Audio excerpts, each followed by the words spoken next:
Welcome to the Superhero Sidekick Leadership Coaching Podcast with Joel Smith and Joe Baker.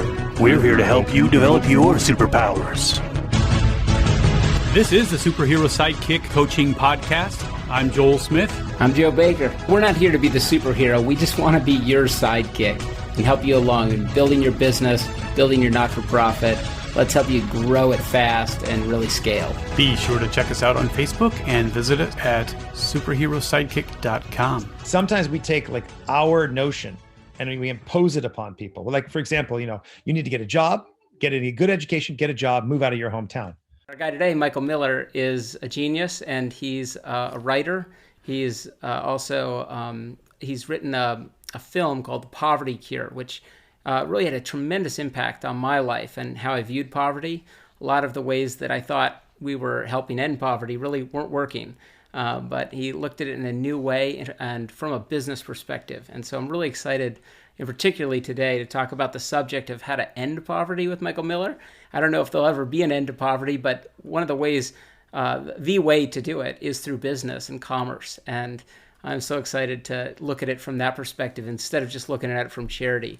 And so with that, Michael, why don't you share with us a little bit about how you came to that perspective that it wasn't just about charity that would end poverty, but it was really through business that's going to raise the most people out of poverty. Sometimes we also have our vision of what success looks like. Mm-hmm. But not everybody wants that same vision of success. Now, I want to be careful here because sometimes in the developing world, you'll hear people say things like, oh, well, they're happy to be poor and all this kind of, stuff. No, that's not what I'm saying, right? People want to create prosperity for themselves, but I'm saying sometimes we take like our notion and we impose it upon people. Like, for example, you need to get a job, get a good education, get a job, move out of your hometown. What if I don't want to move out of my hometown? I mean, this is something that Chris Arnott deals with really well. People value home and family and community more than they might value material success.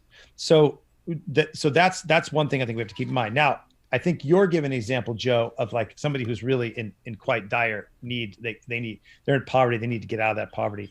And I think there again, I think you hit on something important that when you said, how does it hurt the giver? Well, you've already kind of addressed it. It's a self-aggrandizement, right? It makes us use the big word for you.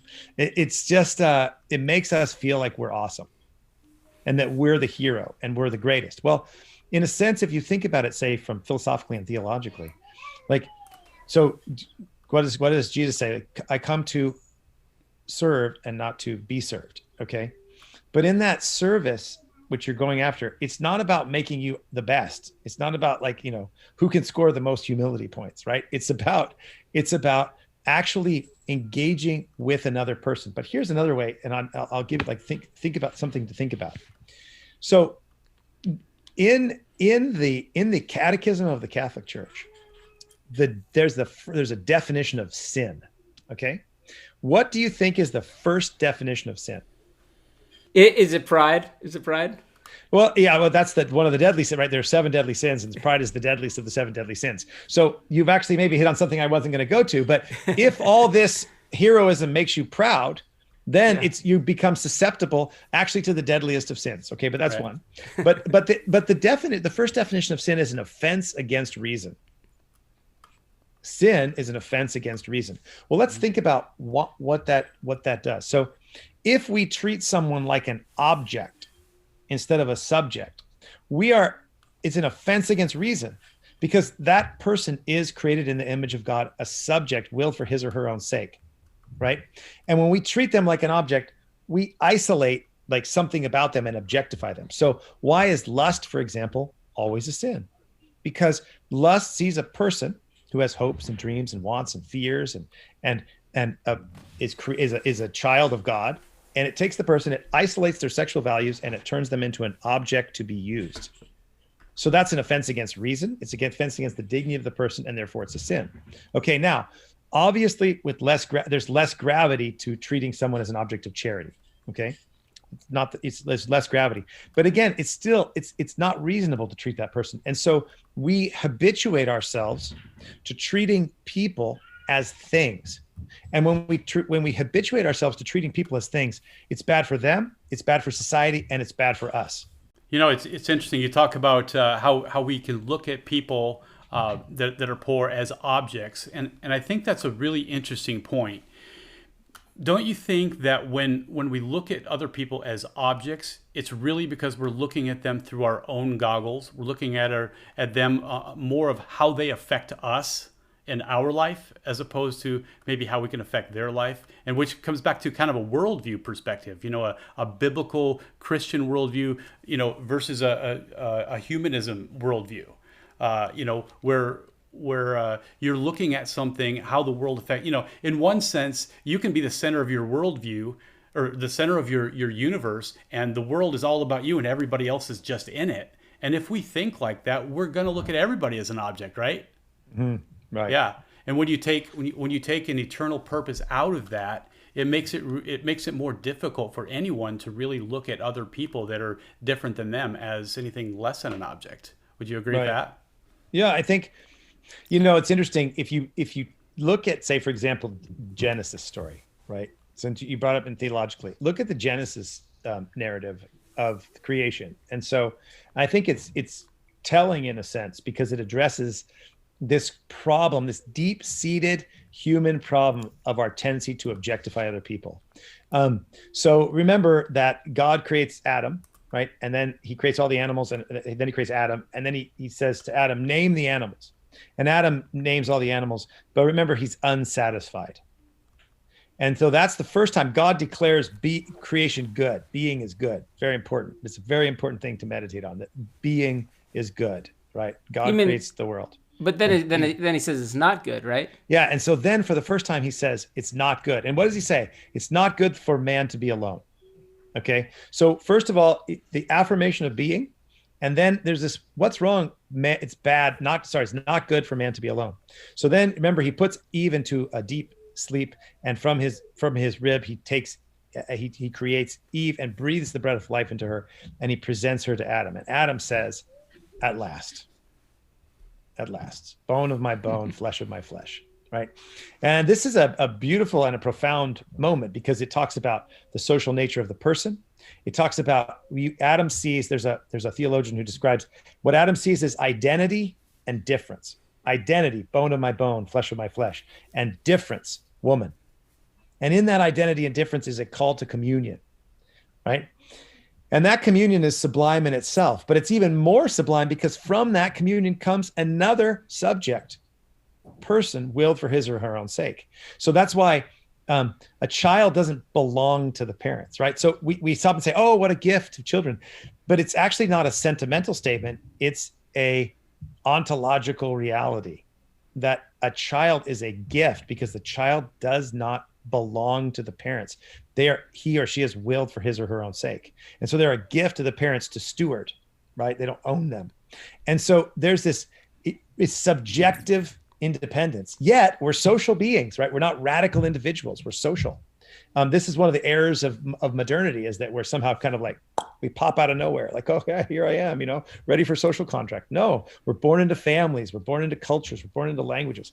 Okay, so back to this situation. So Adam and Eve see each other, identity and difference, okay? And it's an intersubjective experience. So then the fall happens. And one of, I think, the saddest words in all of the Bible, God says to Eve, you shall desire your husband and he will lord it over you. And this same theologian Scola says, what happens is, instead of the identity and the difference being seen together, the difference comes in front of the identity. So I'm going to live here on Facebook, so I got to make sure I see it. So the identity comes, the difference comes in front of the identity. So now, instead of me seeing at last bone of my bone, flesh of my flesh, the fact that the difference, the woman, overcomes the identity, and then Adam turns Eve into an object for his gratification. That's excellent. Okay. That's a great illustration.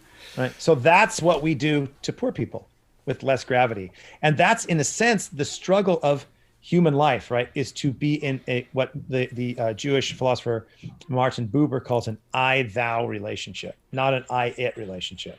And that's hard. And so now, just since we're on the topic of that, this is actually why Christian marriage in the tradition is always called a remedy for concupiscence. It's not an outlet simply for your desires, but a meaning, a way in which the intersubjectivity, that identity difference, come together through mutual self-donation, through raising children together, through patience and gift and love. The identity and difference get back to the right place, so that intersubjectivity of that what's called naked without shame, that humanity, original humanity, the original unity of man and woman. And so that's in a sense a deep anthropological insight that has absolute practical import in the way we treat our family, our business associates, poor people, our neighbor. Is we tend to objectify each other, but the thing with poverty is that, and this goes to your point, Joe, and also Joel, your point as well, that with poverty you can feel good about it because you become the hero. And so in some ways it can be insidious. So I think that's really thinking, how do I engage with my neighbor? What would I want? I would want access to opportunity, access to justice, access to being able to take care of myself and my family. You know, I haven't really expanded the idea of objectification as wide as you are. You know, obviously it's you can think about from a sexual perspective or gender, that type of thing. It's women being objectified. That's all over. We all know that. But to objectify, the poor, that's a little bit new idea, I think, for some people. But it struck me when you were talking. I'm a business guy, so I own some restaurants and I have several people working under me. And so I think of that from a business perspective where, you have a business owner or a leader in an organization that might be a boss. Maybe they're not they don't know anything about servant leadership or serving their people. And so they're looking at their people and they're objectifying them, really. Yep. They're making them something that is there to serve them, to help them. They're a means to their ends. And so I think we can really apply this whole idea of objectification in the workplace. I think we see it everywhere. It's probably more common that you see that than not, wouldn't you say? Yeah, I think that's exactly right. I mean, I think there's a couple ways we could talk about that. Good friend of mine, Andreas Widmer, who's a professor at Catholic University of America's Business School, he says in his Principled Entrepreneurship, he always says, you don't work for somebody, you work with somebody. And that for and with, that doesn't mean there's no authority, by the way. It doesn't mean there's no hierarchy. It just means that it's a shift. And one of the ways I sometimes think about it, and I don't do this perfectly, for the record, as people who've worked for me and with me will attest. But one of the things I try to think is, okay, if I'm managing somebody, I think, okay, this person is a subject who has hopes and wants and dreams and career goals and family life. And I have stewardship over one little part of their life. Now it's an important part because it's 8 hours a day or 9 hours a day. It's a career, et cetera. But I have a stewardship over that part of that life. And my goal, and this is what I try to do. I'm not saying I do it perfectly. I try to do this when I manage people, is I say, or work with people, I say, okay, if I'm given, in a sense, the stewardship responsibility over this person in this area of their life, my goal is to help them so that they can flourish, so that they can succeed and do the best they possibly can, both in this job and when they move on, so that, so that when they leave working for me, they say, oh, that was a fantastic experience. I learned, I grew, I had incremental learning. I made mistakes and I was corrected. He made mistakes and I corrected him. And we grew together in this incremental learning to get better at what we're doing. And that my goal is to be participating with you as the protagonist of your story, right? And this is what we talk about with development. Poor people should be the protagonists of their own story of development. a person, let's go back to the business area, like our colleagues, our employees, the people that we manage, they're the protagonists of their own story. And our goal is, in a sense, to work with them. And so like you guys have this, like, you're the superhero sidekick, right? You're the sidekick. But in a sense, the manager should also be the sidekick. The manager should be the coach.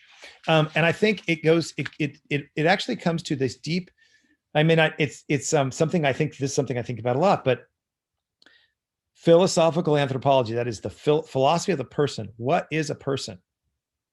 Really matters. And if we treat people like subjects who have reason and freedom, who are social beings, who are embodied persons, we're not just driving around our body like we drive around in a car. We're embodied persons. We're social. We're made to work. Work is not a punishment from the fall. Work comes before the fall. We start to get all these ideas, and they actually engage the way we operate.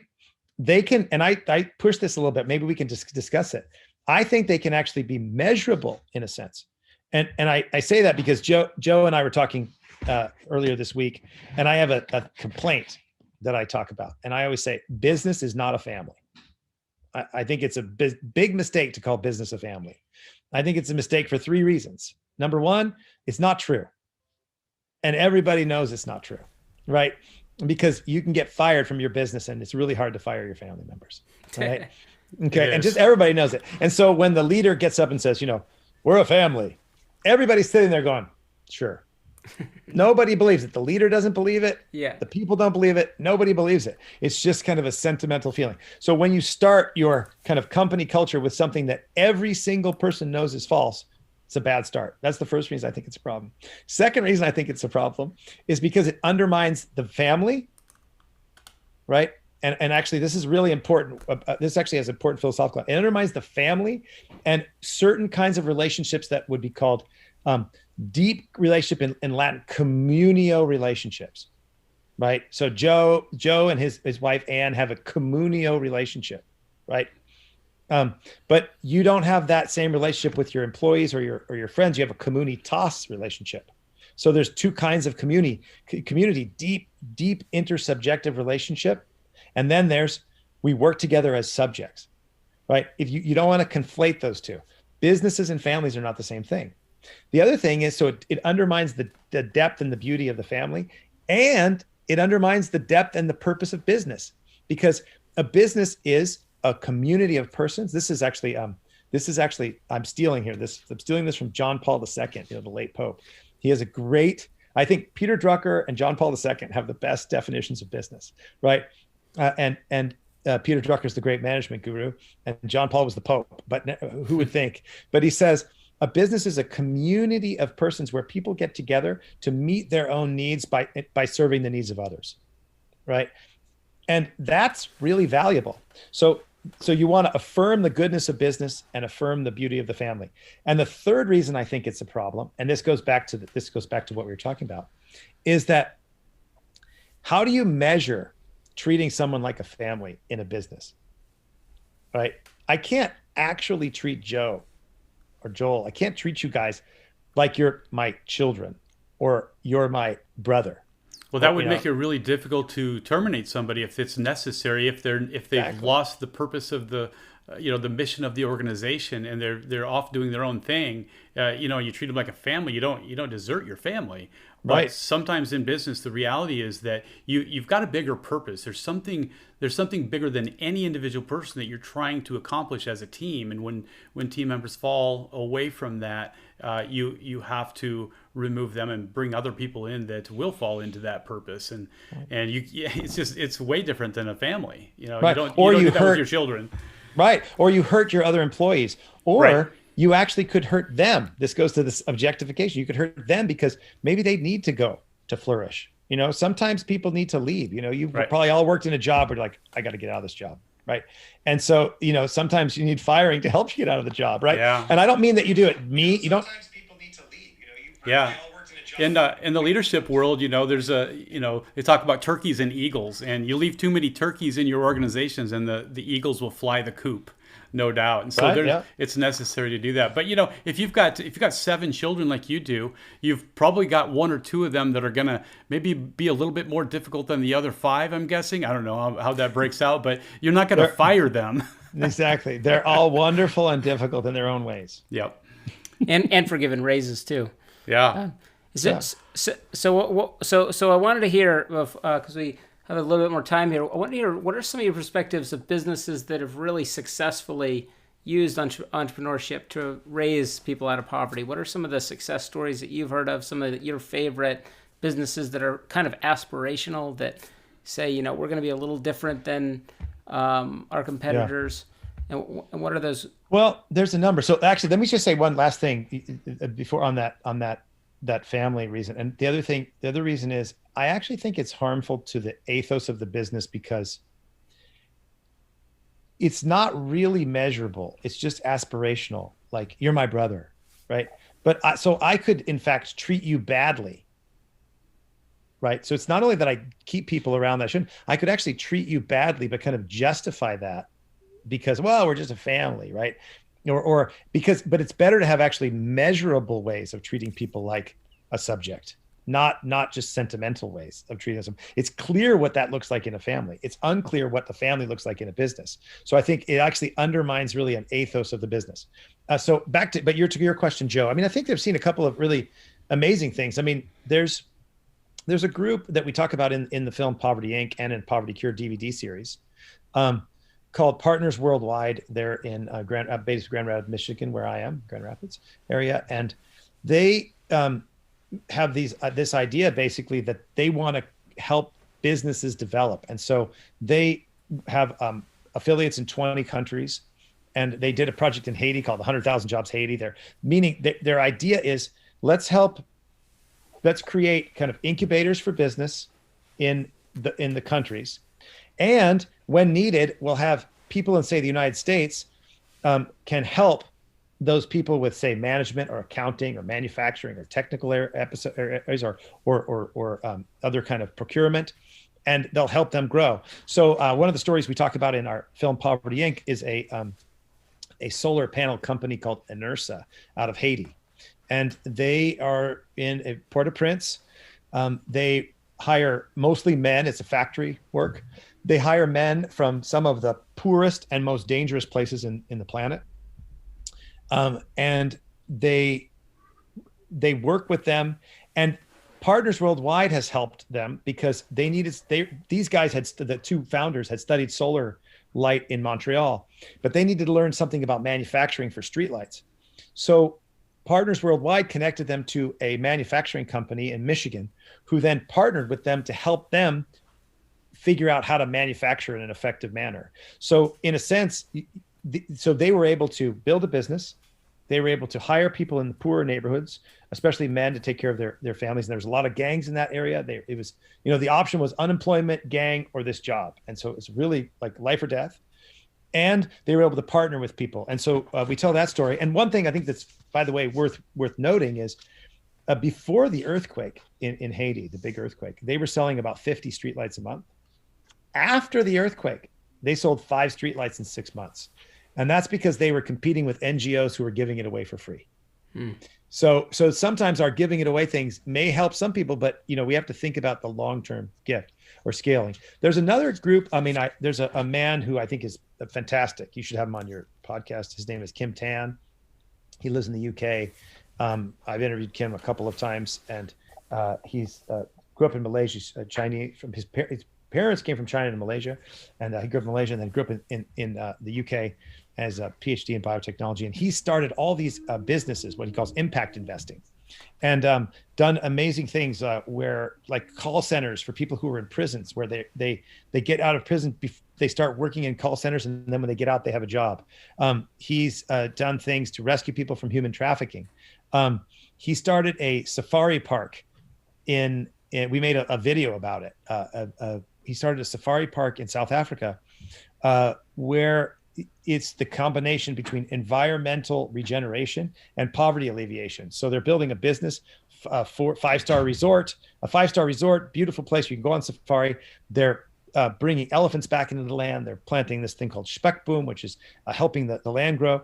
The environment and growth there. And then they're also providing jobs for poor people in the community, but they're also training so that people can go get those jobs and then move into other jobs in the tourism industry all around South Africa. So there's a lot of people who are combining things like poverty alleviation, environmental regeneration, and business to actually come up with these solutions. And I think so there's a lot of good things out there.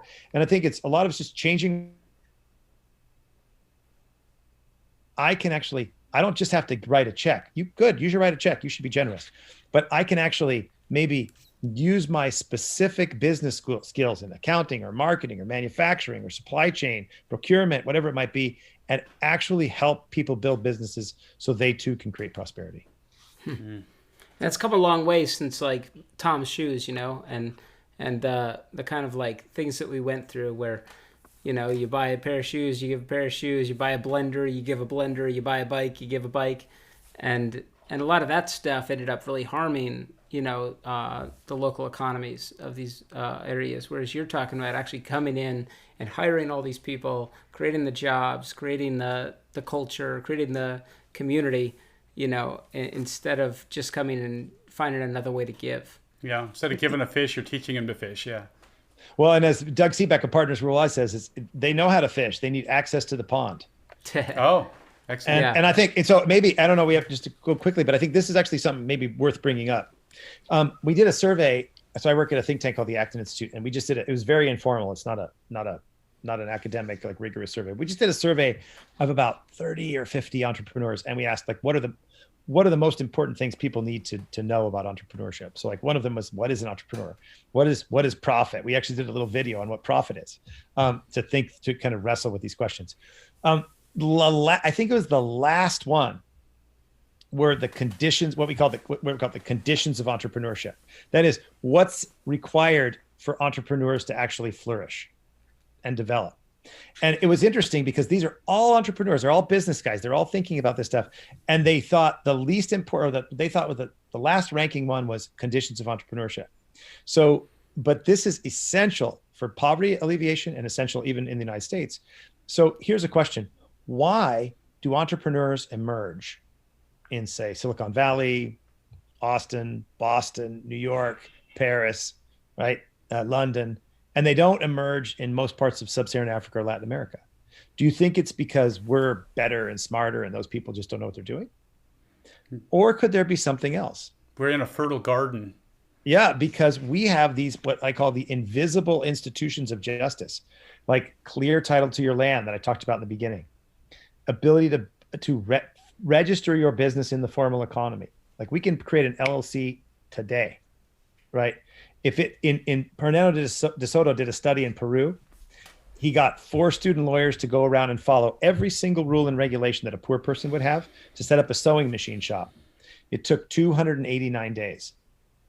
Okay, imagine if it took you 289 days and $40,000 or $100,000 to start your business. Wow. Right? Wow, exactly. And so, like, for example, there's all these layers, of things that we just take for granted. We're just like, there's a famous, the commencement speech by David Foster Wallace when it's at Kenyon College. It's quite a famous and well-known speech, but and quite powerful. It's good speech. But he starts out, these 2 fish are swimming in a fish pond, and they say, an old fish comes by and says, "Hey boys, how's the water?" And the 2 fish say, "What's water?" And he goes on to kind of discuss this. But that's, I think, related very much to this question. We live among all these invisible elements of rule of law. We live, like, for example, in California, there are non-compete clauses. If there's no non-compete clauses, I should say, in California. So it's easy to go from one business to another and to compete, right? You think of all of the air, the whole kind of air that we breathe that allows entrepreneurs to flourish. Those things are generally missing in the developing world. And so, again, we know when people from the developing world come here, they often become amazing entrepreneurs. They're not amazing simply because what I'm saying is it's because they are able to enter into a system that gives them access to justice. And so I think that's another thing that people who care about poverty and business can do, is be aware of the invisible context which enables us to flourish, and then pay attention to, like, maybe we can work to build solutions to that. I mean, there are some people using GPS and blockchain to try to create better property rights in the developing world. I mean, I think there's a lot of innovation that's, in a sense, left on the table that we could apply to the developing world. And so that's another way to, like, thinking about solving problems. Like, what are the problems that need to be solved, and what's the business solution to that problem? Instead of thinking there's charity, I'll just give somebody something, say, can I solve a problem? And just to finish with you, Joe, that's different from the Tom Shoes model, which is basically just a variation on an old theme. This is really doing business. This is what people like Kim Tan are doing. Doing business to solve social problems, I think, is really important and fruitful area. Wow.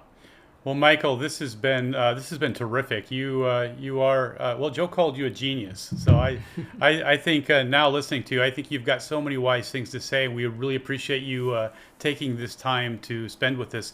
So for our listeners, how would they get a hold of you if they wanted to learn more about what you do, or maybe how would they find you on your podcast? Sure. So I'm a senior research fellow at the Acton Institute, and you can learn us about Acton at acton.org. And you can learn about the documentary Poverty Inc. at povertyinc.org and povertycure.org. And then you can learn about me. My website is michaelmathesonmiller.com. And my podcast is called The Moral Imagination. And so I've been doing it just for about 21 episodes now. I'm doing a couple more. I'm hoping to get, maybe I can get one of you to join the podcast and talk about your work.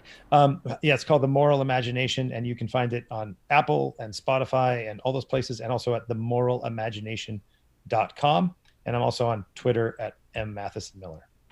And you know, when I first met you and kind of heard some of your ideas, I immediately went over and bought like a few copies of the Poverty, I think it was Poverty Cure at the time, that film. Yeah. And they were like, I think they were like $60 each. And I brought them home to my wife and said, Ann, you got to see this. You got to listen to this. And she's like, how much did you spend on all that? I had to invest in that, and I gave it to a couple of my friends, and it definitely influenced me. And so well, thank you. Just wanted to tell you. We appreciate your material. Yeah. Well, thank you. I appreciate your work. Everybody needs to see it. Yeah. Well, hey, thank you, Michael. Any last thoughts, Joe? No, I'm good. I'm like really stoked on this show. I can't wait to hear what people think. Yeah, we would like to invite you also. Please leave us a review. Let us know what you think of the podcast. Let us know what you think of Michael as well. We'll certainly pass along the information. Subscribe. You can also check us out at superherosidekick.com. Thank you very much, everybody. All right, catch you later.